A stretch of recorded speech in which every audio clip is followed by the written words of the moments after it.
menyangkut keputusan Presiden tentang pembentukan tim penyelesaian non-yudisial pelanggaran hak asasi manusia berat masa lalu yang kabarnya telah ditandatangani sesuai pidato Presiden pada tanggal 16 Agustus 2022, pidato kenegaraan.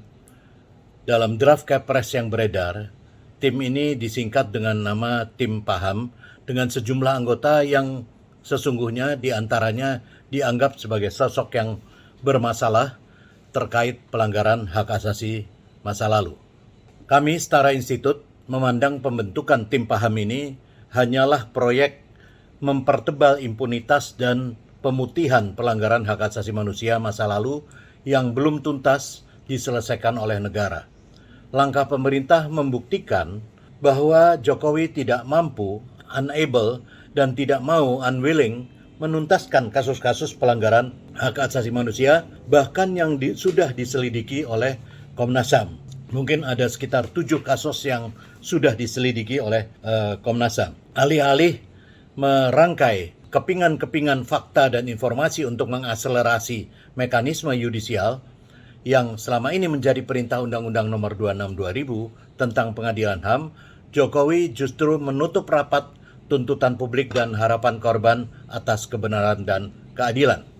Ini menunjukkan bahwa Kepres yang dibuat oleh Jokowi untuk Tim Paham ini bertentangan juga dengan Undang-Undang Nomor 26 tahun 2000. Bisa dibayangkan segera setelah Tim Paham ini menyelesaikan tugasnya nanti, maka Jokowi akan mengklaim bahwa semua pelanggaran hak asasi manusia telah diselesaikannya. Saya kira Jokowi bukan tidak paham alur penyelesaian pelanggaran hak asasi manusia, tetapi nyata bahwa keputusan Presiden ini bagian dari persengkongkolan berbagai pihak untuk mencetak prestasi absurd bagi Jokowi. Pemutihan bagi yang selama ini diduga terlibat pelanggaran hak asasi manusia, dan bahkan bagi para pejabat dan lingkaran kekuasaan yang selama ini tersandung tuduhan pelanggaran hak asasi manusia sehingga terus-menerus gagal dalam pencapresan. Argumen bahwa keputusan Presiden ini tidak akan menutup peluang penyelesaian melalui jalur yudisial sebagaimana juga disampaikan oleh Menko Polhukam Mahfud MD, ini hanyalah retorika sejenak yang secara politik adalah hiburan bagi korban.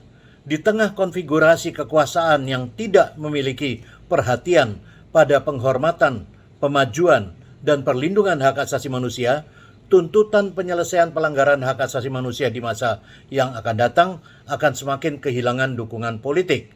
Secara ringkas, Tim Paham hanyalah panitia yang dibentuk Jokowi untuk memberikan semacam santunan kepada korban yang ditujukan untuk pembungkaman atas tuntutan dan aspirasi korban.